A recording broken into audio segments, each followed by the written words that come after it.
Hi people and hello my Chili Con Carnage crew, it's Chili here from Live Listen Race bringing you a special episode. This one's going to be a tier list on all the NOFX albums. That's right, a highly original piece for YouTube and everyone to consume.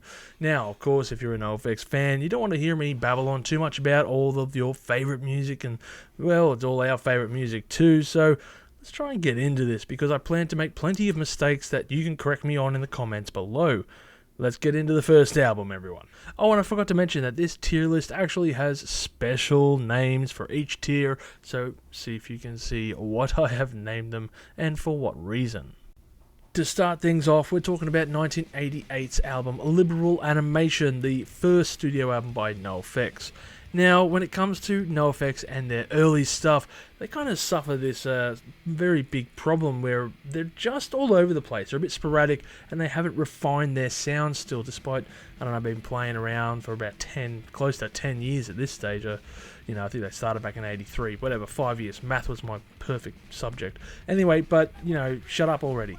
That's the first title of the song. And I'm just listening to myself just thinking, I could take that advice under wing.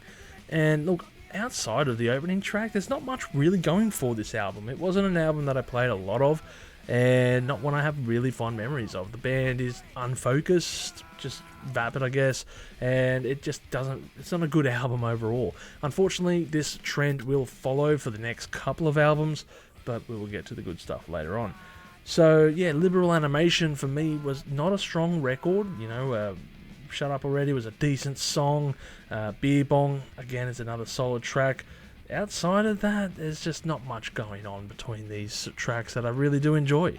It's not an album I come back to often. That's just it at the end of the day. I don't really hate it. I don't really have strong feelings for it. So, clams have feelings too, everyone.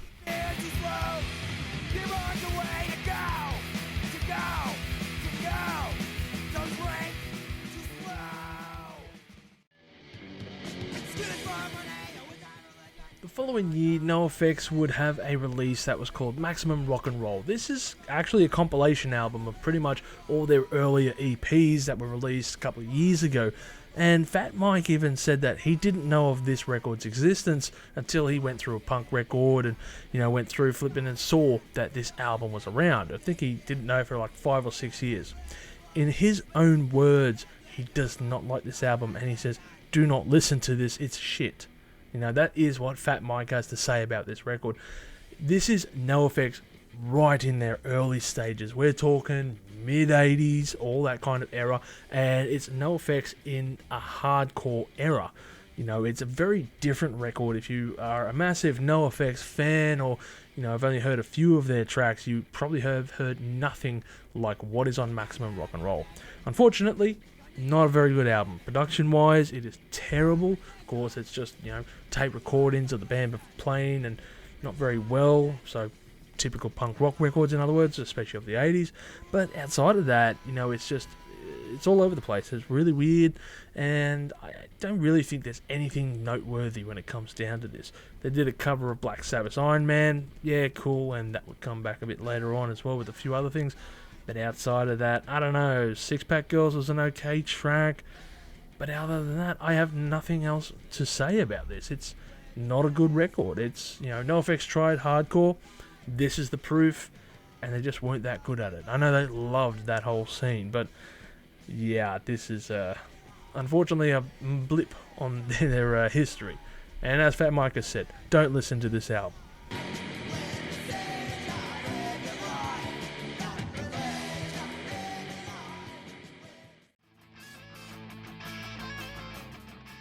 In the same year, NOFX would release another album, this time called S&M Airlines, and I gotta say, what a fantastic album name, as well as cover. I mean, there is just so much going on with this artwork, we all know, we all get it, but still, it is NOFX a little bit coming into terms with what kind of comedy they would be right into. We have tracks like Day to Days, it's not bad, 5 Feet Under, yeah, it's decent, but again, this is an album that I just never really felt strong about. Their early records are nothing that they're nothing compared to what their later careers would be, and it's a band that is still a little bit unrefined and raw around the edges. They don't have the harmonies, they are just trying to pump out as many tracks as possible and put them down the pipe works, and it just doesn't really stick. You know, S&M Airlines is kind of proof. They're finding their groundwork, but the next record would change these things a bit.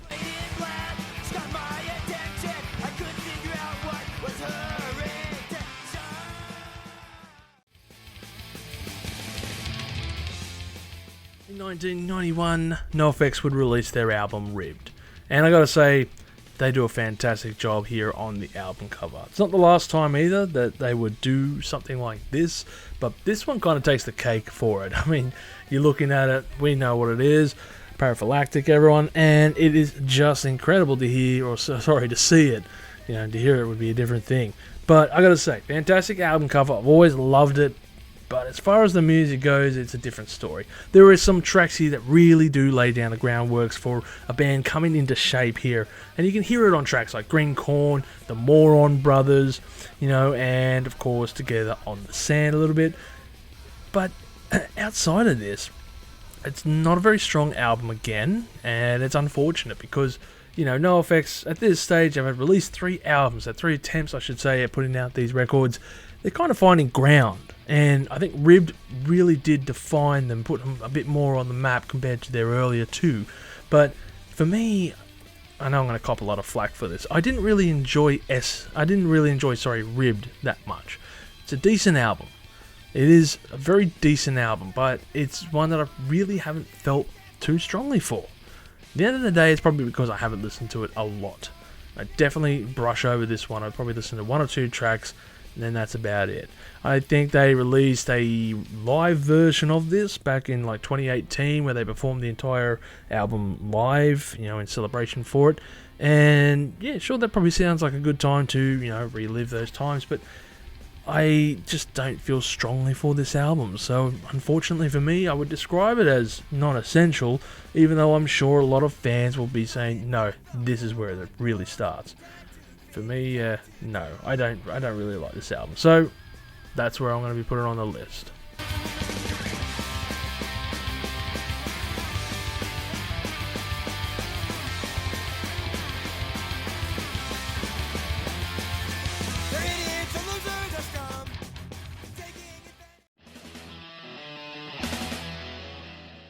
(1992's) White Trash, 2 Heebs and a Bean is where El Jefe joins the band, and they have their perfect moment here.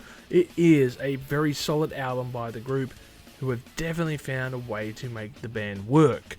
They're getting harmonies in, they're getting their rhythm section in tight, and everything's just coming together. It's a lot more solid compared to their earlier records, where Ribbed was, I guess, a bit more unrefined compared to this one, and I think that also comes down a bit to El Jefe joining the band. You know, this one just kind of gets the band in, and they gel very well immediately. You know, they just know what they're going to do. They're just writing it, and they bang, put it together in a record here. Very short record. It's like 32 minutes long. And everything's just coming together so well when you're looking over this. You've got Sold Out, Sticking in My Eye, Bob, You're Bleeding, all these cool tracks. Please play this song on the radio. Always amazing. So I really love White Trash, 2 Heebs and a Bean. It's an album I definitely don't play much at all. It gets a bit overshadowed, I feel, by a lot more of the albums that'll come up later on. And it also has a really odd cover when you're looking at this one here. So it's one that I do love. I do like it. You know, Straight Edge is another cool one as well. And also the introduction of Lisa and Louise, some characters that will appear on future albums from NOFX. So a little shout out to those 2 characters. The album itself is a very solid one. I definitely need to play this one again because, yeah, like I said, it's one that I don't go back to enough. And that's because there are other records that I just love to play and hear a lot more. But every time I do play White Trash, it's just wicked. It's highly enjoyable. It's fantastic. I don't need nothing, just a connection. I gotta know what she's all about, 'cause I know she's been there, sold out.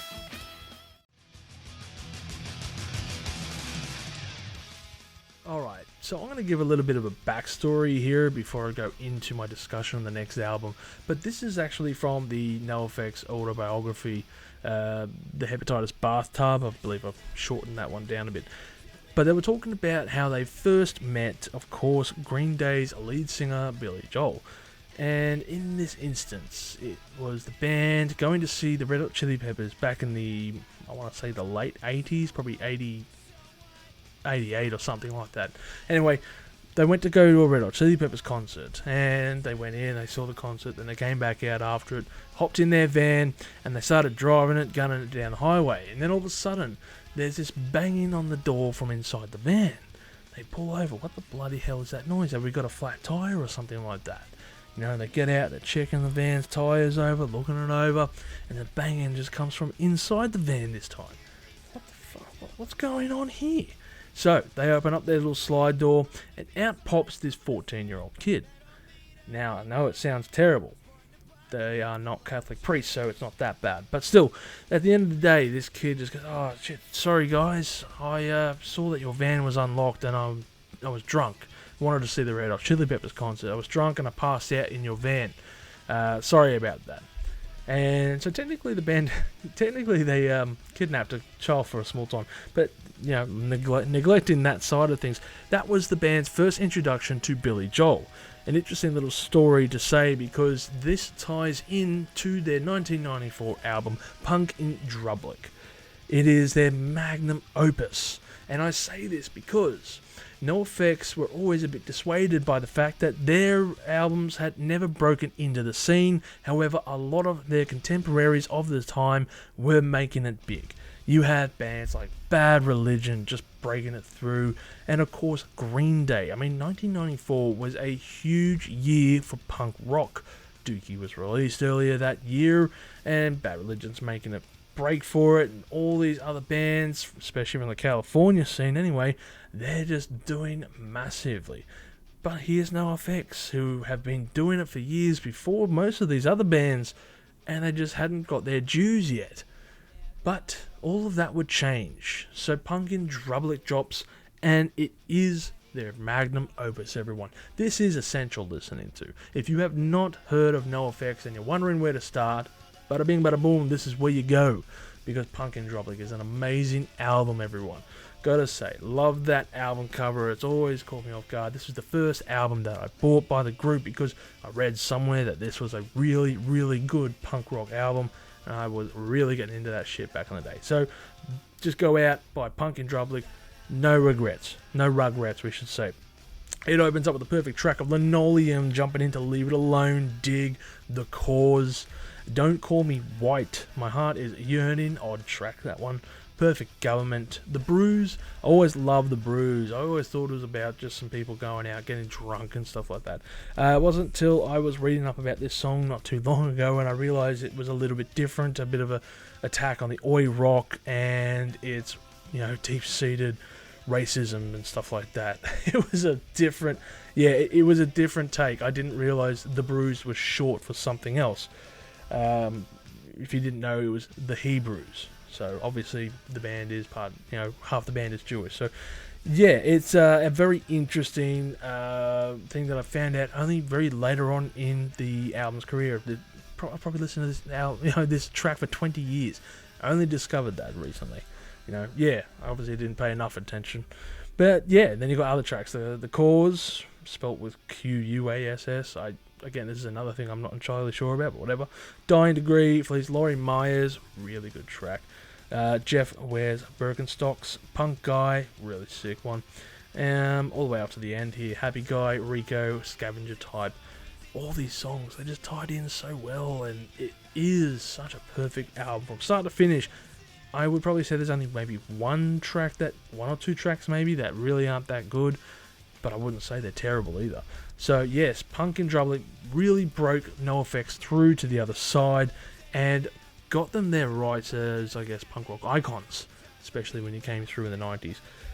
Bit of mixture of right place and right time as well. All things considered, 1994 was the year to break through as a punk rock star, especially if you're from the California scene. So yes, Punk in Drublic, earned its rights. It's earned its wings, everyone. It is such a good album. If you haven't heard it, definitely hear it. Definitely go out and play it. And I got to give a quick shout out to I Heard They Suck Live, which was released the following year, and of course really encapsulates the band and the banter that they have between songs.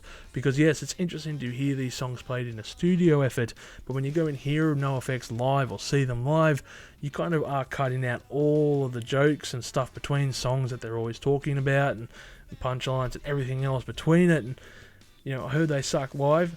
Really got to listen to that one. It's fantastic to listen to all the banter in between all the songs. So yeah, essential listening, people. Go for it.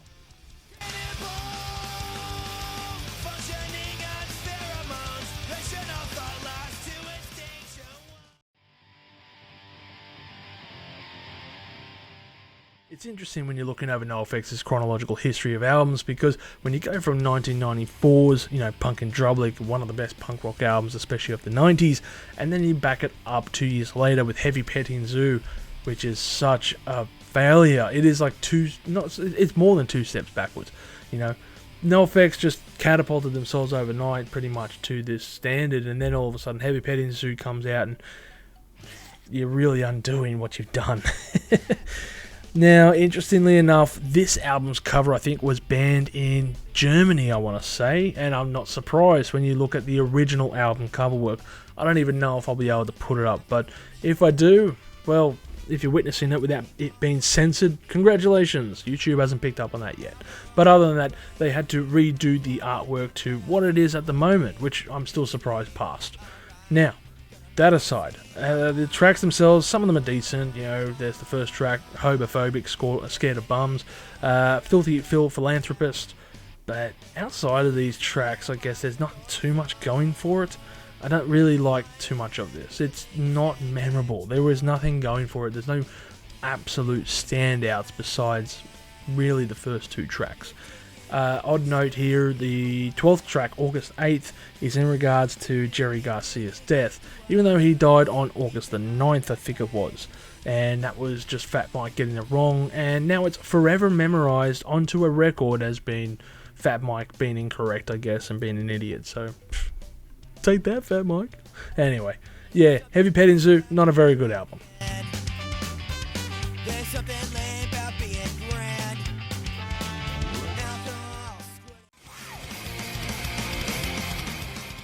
1996's Heavy Petting Zoo was, to put it bluntly, really shit. So, of course, So Long and Thanks for All the Shoes would be vindication for the band. This album is just incredible. I think it's the second album I ever bought by them. And I gotta say, the album cover is so freaking basic. What is this? Napoleon ice cream with the NOFX logo on the top? I don't know. But I like to see that the band has included a nod to The Hitchhiker's Guide to the Galaxy here. So Long and Thanks for All the Shoes being a nod to So Long and Thanks for All the Fish. Of course, they always do this as far as their music. They've done it for a long time and done lots of wordplay with various tracks and albums, and you'll see this further along as well. But some of their tracks, for example, is, Flossing a Dead Horse, where it's flogging a dead horse. Eat the Meek, Court in Session, where it's a court, Q-U-A-R-T, and a few other tracks that'll come along further up. But this album is so good. It's another essential listening to. Despite that album cover, ignore it. You gotta go and listen to this album, because it's my job to keep punk rock elite. It's a fantastic opener to it. Kids of the K-Hole, absolutely incredible. Murder the Government, this short, less than 1 minute song that just is absolutely great. The next track I will butcher, Monosyllabic Girl, I think it was, Monosyllabic Girl, a girl that can only talk with 1-syllable words. So yeah, this whole story in 54 seconds, and usually the band do 5 tracks in 5 minutes and include those 2 tracks in the mix here with 3 other songs, so it's always cool to hear that. There's still a whole bunch of other tracks here that are just sensational. All Out of Aches, All the Suits Are Torn, Champolices, which I'm pretty sure is a nod to a French musician I just cannot remember the name of. But then you've got other tracks. Dad's Bad News, Kill Rock Stars, another cool one. And yeah, Flossing a Dead Horse is one that I always love hearing when you're getting towards the end there. But yeah, this whole album, is so good. It's another short record, 33 minutes or something like that, and just one that I really do enjoy just coming back to and playing this over and over and over again, because yeah, like I said, it's like my second NOFX album, a lot of memories behind these songs, and it's really quite flawless almost. There are a couple of tracks here and there that'll probably be a skip, but other than that, a very strong album, highly recommend, and of course essential NOFX listening.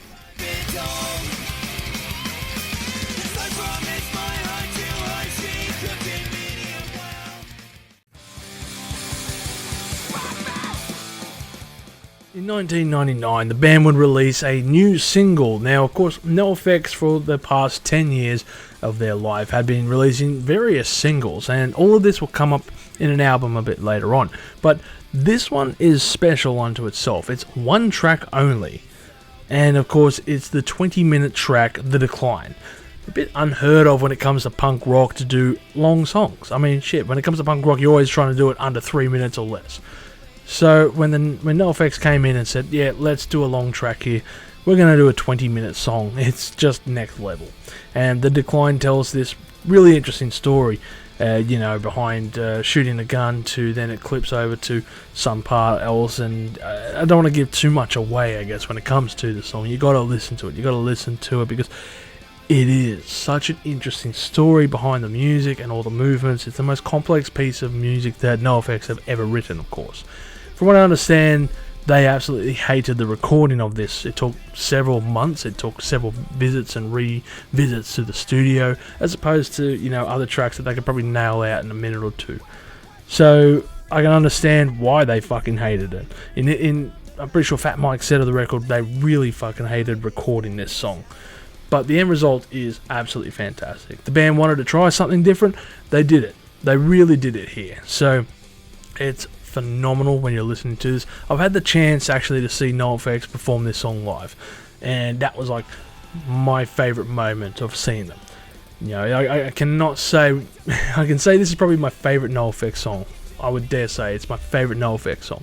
So the fact that they played it live at the show that I was at, and it was like my ideal punk rock show as well. Frenzal Rhomb were opening for them. They're Australia's version of NOFX, I would say. So yeah, there's something else for you guys. If you're American and you love NOFX, or from somewhere else outside of Australia, and you don't know who Frenzal Rhomb is, check them out.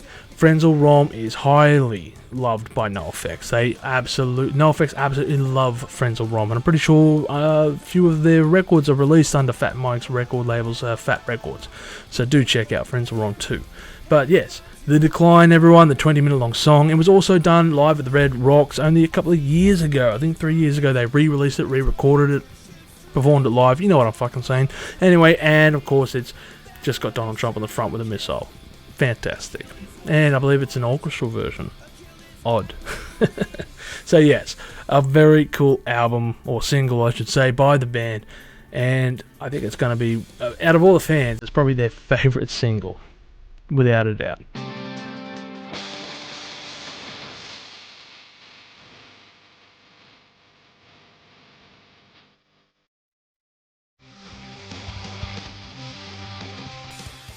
In the year 2000, NOFX would release their album Pump Up the Volume, and I gotta say, it is absolutely fantastic. They managed to get that nurse from that Blink-182 album to pose for this album's cover. Absolutely incredible. Now, that aside, this album is my third album that I bought by NOFX, and one that I absolutely love. This album, for me, is one of my favourite NOFX records, so I might be giving away the answer of where it sits on the tier list. But it's also got a lot of tracks on here that are just anthemic and people love. Dinosaurs Will Die, Thank God It's Monday, Louise, I always found an intriguing and funny song. Pharmacist's Daughter, Bottles to the Ground was one. Clams Have Feelings too. Actually, they don't. The fact that you're looking up the actual anatomy of a clam and telling me all these facts about clams in a song of a punk rock song of all things, it's just incredible. So the fact that I learned about clams more so in a NOFX track, that's just next level. Take Two Placebos and Call Me Lame, fantastic. And What's the Matter with Parents These Days, which probably seems ironic given Fat Mike's history at the moment. I wonder if he realised Dinosaurs Will Die would actually appeal to him now more than ever. So, interesting. There's also the track My Vagina, which seems to have aged perfectly for this day and age. And if you haven't heard of the track, you really got to, because I just feel like it will really hit the heartstrings at the moment. So yeah, this album for me is flawless. I gotta say, essential listening. You gotta play it. It's one that you gotta pick up and play it loudly. Because at the end of the day, Pump the Volume is a fantastic album, and it does deserve its spot on the tier that I've put it on now.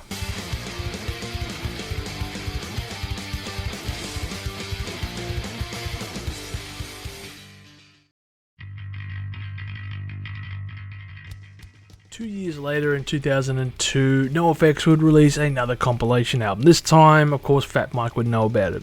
It was called 45 or 46 songs that weren't good enough to go on our other records, which is ironic because I think it's actually got 47 tracks on it. Depends how you look at it, I guess. But this is a collection of songs from all their singles and EPs that were released throughout the past couple of years, all onto one record. So it's, I guess it's a re-release of all their previous material at the end of the day. Technicalities at the end of it, but it's interesting to put all of these tracks into one piece and then give you the option to buy this one album as opposed to about 10 others.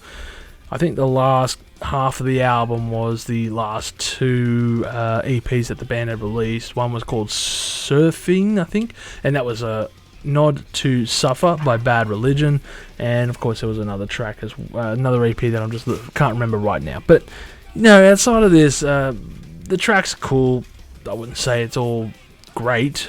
The first track, Pimps and Hookers, was an original one written for this album, but I don't know, there aren't that many good tracks on this. There's some cool ones, Drugs Are Good or whatever. We Threw Gasoline, See Her Pee, Zyklone B, Bathhouse. Ouch, that's brutal. But there's overall, you can see why these things were left off as either B-sides or put onto singles elsewhere. You can really see why. So yeah, it's interesting. If you've gone through all of NOFX's catalogue, check it out, because there might be something here, especially the latter half of this. I always feel like when I'm going through this album, I should start at the end as opposed to the beginning. So anyway, yeah, check it out. I guess it deserves its spot where it's going to sit on the tier list, because it's ironic, it will sit right there. Work the street in business clothes. Low dog women sucking cock. They're getting laid while you're getting laid. Around about 2002, 2003 is when I started to get into NOFX. And of course, this all culminated when it came to their release War on Errorism in 2003. I believe the opening track, The Separation of Church and Skate, was my first introduction to the band, and that was on a Tony Hawk's Pro Skater game. I want to say it was on Thug, but anyway, someone can correct me if I'm wrong there. There was another couple of tracks here that I always loved, and of course the album cover was one of the most interesting ones they had there, especially around the time because, Bush was highly influential, always on the news, and here he is painted as a clown. Very topical. Of course, Fat Mike was starting to get into politics around about this time, and as opposed to all the other efforts which were fairly tongue-in-cheek or gallows humour in a sense, this one took on a bit of a political spectrum. So there are tracks that are like Franco Un-American, The Irrationality of Rationality, and other songs here where, yes, it takes on a political edge, but not all of it does, and I guess that's a bonus, that it's not all focused on one thing. So that is going for it. Now, I love this album because I played it so many times. So for me, it's a nostalgia factor going over these songs. Mattersfield, Decomposer, Mediocre, Anarchy Camp, which I think also shouts out to a fair few of the musicians around about the time. I'm pretty sure there was also a reference to AFI, if I'm remembering the song right. But, of course, the first couple of tracks off this album were just incredible. And then you go into the latter half, also really cool. And then it closes off with the acoustic Whoops I OD'd. Bit dark, but hey, that's NOFX. They've never backed away from that kind of stuff. Yeah, so for me, this one sits up pretty highly.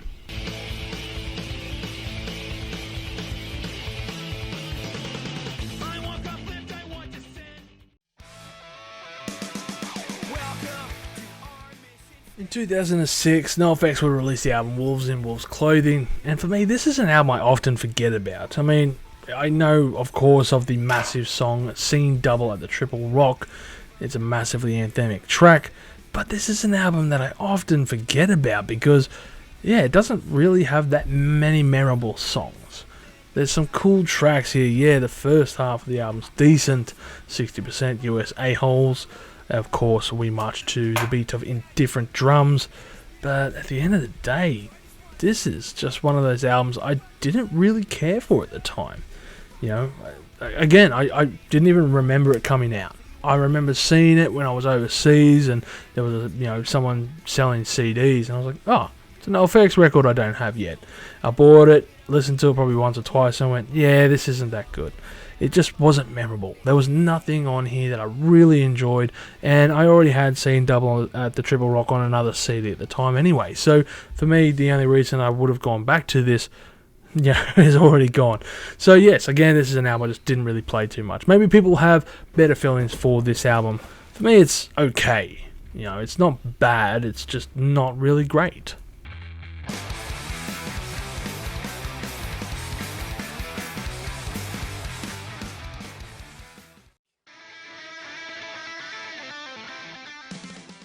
Oh, I remember when this album came out. 2009, NOFX released Coaster. And I remember just looking at this thing, and it was like the dullest record cover they ever had. But I absolutely cracked up because they're using their CD as a drink coaster, which I, of course, did. Yeah, so I think my NOFX album of the same name has a very distinct drink stain around it. But anyway, that was Coaster for me, and I liked it. It was a pretty cool album, but this marks the point when NOFX started to really shift their lyricisms and stuff like that. They had done so a bit in the past, especially with War on Terrorism, but this is where the cracks can be seen. We called it America as a fantastic opener. The Quitter was also a nice little follow-up as First Call. Outside of the first three tracks, we hit the pretty dark and depressing song My Orphan Year. And this is, I guess, the first track when it comes to the band's history that it gets extremely serious. It gets very dark, and we feel the pain, I guess, of Fat Mike in regards to this track. It was a dark year for him, especially when around about this time, but it is more so felt in regards to the lyrics. So, yeah, if you don't know, Fat Mike's parents obviously died around the time of this recording, and he put it to a record. He didn't have a great relationship with his dad, but his mum more so, of course. And this is a massive separation from their tongue-in-cheek gallows humour comedy in previous writings to dead set serious writing in regards to this one. So, we'll see this in future records as well, so keep this in mind. But outside of that, there were some other cool tracks here. I liked Blasphemy, The Victimless Crime. Creeping Out Sarah was an odd track in hindsight, especially with the allegations that came out regarding Fat Mike a bit later on down the line there. Now, whether or not you choose to believe the stories that came out, it's up to you. I think Fat Mike has given his 2 cents on the matter, and that's in regards to, I think it was Paramore's lead singer, I can't remember her name, Hayley Williams. I think there's look, I'm not going to give my 2 cents on that fucking thing. You can watch both of them talk about it. You can watch both of them and come to a decision. But Creeping Out Sarah is not exactly doing any good things to, his story. The rest of the album is decent enough. Eddie, Bruce and Paul was kind of interesting. Best Garden Show, Suits and Ladders, But then you go on like I Am an Alcoholic and 1 Million Coasters towards the end. Yeah, it's kind of cool. So Coaster, this is an album that I kind of enjoyed. It just sits in the middle of the road as far as NOFX albums goes.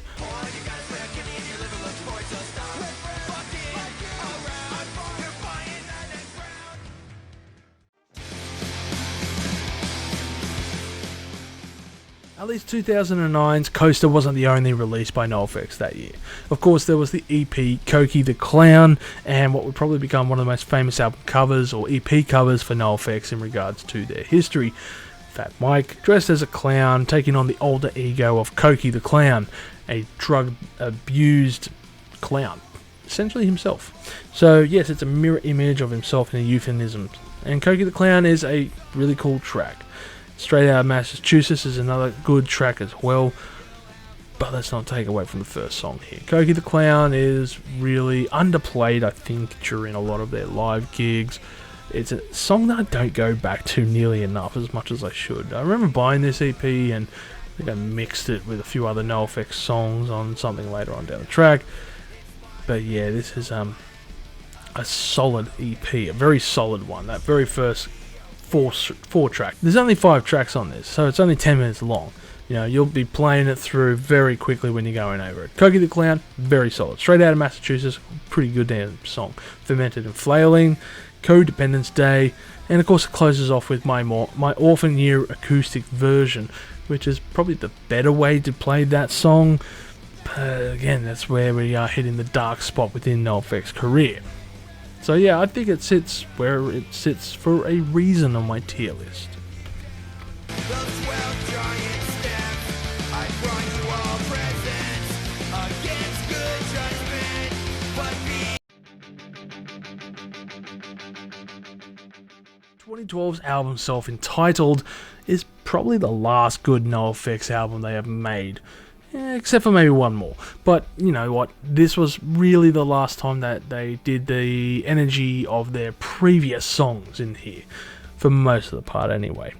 You open up with the fantastic song 72 Hookers.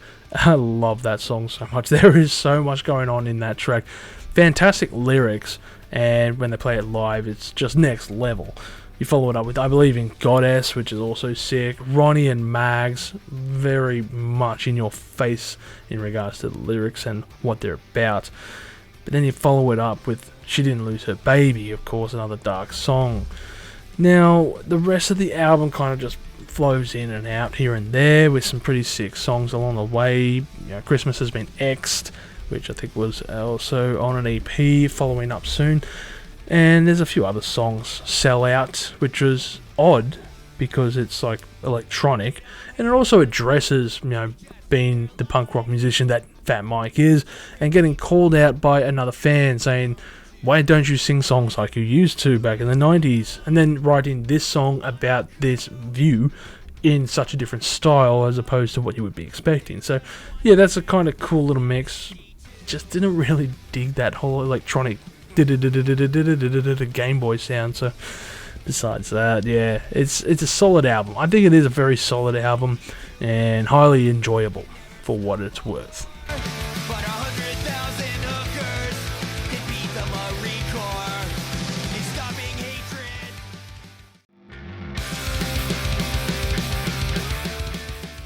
So now we're going to talk about some short EPs that were released around this time. The first one is Christmas Has Been X'd, which is a 3-track EP. It's like 7 minutes long, everyone. It takes the song from the previous album, Self-Entitled, Christmas Has Been X'd, and adds 2 more tracks to it. Christmas Has Been X'd was a great track, and New Year's Revolution isn't too bad either. Wore Out Soles of My Party Boots isn't too bad of a song.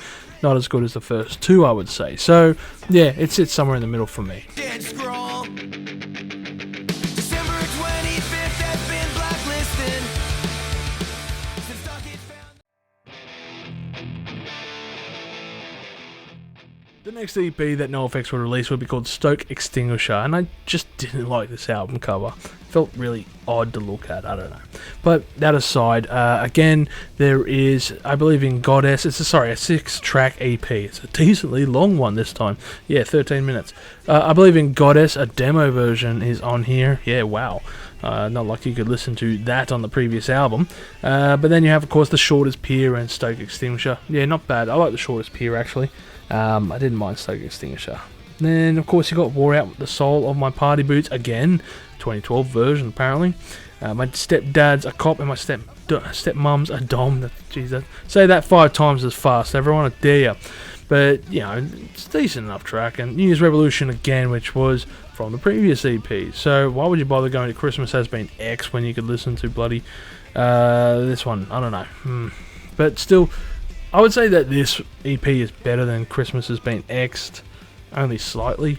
but I'm going to put it at the same tier level anyway at the end of the day.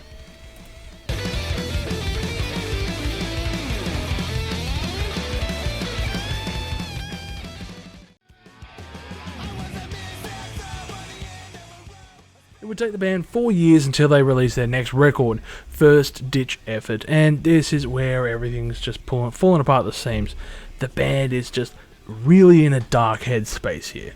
You know, there is a lot going on at this album, and when you open up with 6 years on Dope, obviously the story of Smelly and getting off, you know, dope in regards to it, then it is a dark song. Of course, it's a very dark track. It's a good song. Surprisingly, it's a really great track, but still, it's a very, very dark album. Moving aside from here, you got Happy Father's Day, and it kind of just goes on. This is a really drab album for me. Very drab. The only thing breaking up the monotony of all these heavy and, you know, all these heavy songs with weighty issues, you know, tied to them, is a couple of tracks here and there, like Sid and Nancy, which still talks about the death of Sid and Nancy around that time anyway. So yeah, there is a band that's in a dark headspace, just talking about death and desolation, and, you know, everything's so serious. And this is from a band that almost 20 years earlier were singing songs about how clams don't have feelings. So how you get from here to there is obviously in the path that you take, I guess. But it is a sad sight to see. You don't want to be, I guess, the last person at a dying party, but this does feel like a party that is dying when you're listening to it. I think when I'm looking over this, the sepia-toned album cover is a great analogy for what's within. You know, it's it lacks colour, is what I'm saying. It lacks vibrancy. So it's really not it's an album I haven't gone back to since it was released. There was not a lot that I really wanted to for some reason. I find the commentary of this much more entertaining than the album itself, because yeah, they tell the stories behind each track and all that, but I just didn't find the tracks overall that good. So for me, this is non-essential listening. I would not listen to this again, except for the first track. Nancy has said, I'm sorry, dear, this is how it's gotta be. We gotta cut the groupie and frame By the time COVID came around, NOFX had released a couple of singles and were hinting at a new album to be released. This came in the factor, of course, with Just the Flu, I Love You More Than You Love Me, and Linoleum, a reworked version of their song from all the way back on Punk in Drublic, but this time teaming up with Avenged Sevenfold to do the song. I remember that it got a bit of flack because, well, they're touching the sacred song Linoleum, and it's with Avenged Sevenfold. Yeah, it's a decent enough cover. Well, cover, I should say. It's a decent enough reworked edition. I don't know what to say at the end in regards to that one, though. It's alright. I didn't hate it. Let me put it that way. The single album, though, it's an okay album. And it was okay. It was okay for the time. I probably haven't gone back to it again because there wasn't too much that was memorable for it. You know, outside the big song Linoleum, I remember Fish in a Gun Barrel wasn't a bad song. I Love You More Than I Hate Me was a pretty solid effort. The Big Drag it went for a long time. It's like a 6-minute track. A lot of just intro shit going on there. So the album itself, I don't know, it's always just been there in the background. You know, when it comes to their last two albums, you know, single album and double album, yeah, this one was not as good as the next one.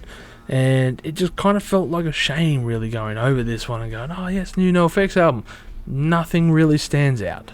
Nothing. So, it wasn't horrible, though. I did like it, but there was just not a lot going for it. So, it's very middle of the road as far as I'm concerned, which is why I'm going to stick it where it is on the tier list.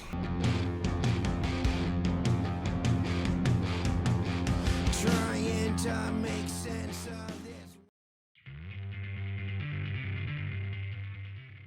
this. Yes, the last NOFX album, everyone. Double album that was only released last year. shortest one, I think, in their career at under 30 minutes. It's 10 songs, 27 minutes long. But then again, when you look over it, it's actually 2 albums in one, because you're supposed to have the single and double one. So, hey, team that up if you will. Now, the double album is better than the single album. It is much better. I prefer this one. And I don't care what the numbers say, because it is a solid effort compared to the previous one. Derby Crash in Your Party was a cool song. My favourite enemy, interesting enough. Fuck Day 6, again, another song about heroin and all the rest of that. No, sorry, I think it was about drinking, wasn't it? I can't remember. It was definitely something to do with drugs, though. But yeah, it was an interesting song to go alongside of it. But, you know, then the whole album outside of this, you know, punk rock cliches, Too Soon If Time Is Relative and all the rest of that, Alcopola, that track number 8, is all solid all solid efforts by the band, I feel. For their last album, and I guarantee this will be their last album, because, you know, the band are calling it quits, are doing the last world tour currently as this video is coming out. It's not a terrible way to end your career on. It's not exactly the highlight, but good luck trying to, I guess, force one more out in time for the end of your career. I think that this is where it should end for the band. And at the end of the day, the ride that they've had has been very entertaining, and we're glad to have sit there and watch what has come past. So the double album isn't a bad album, definitely better than the previous effort.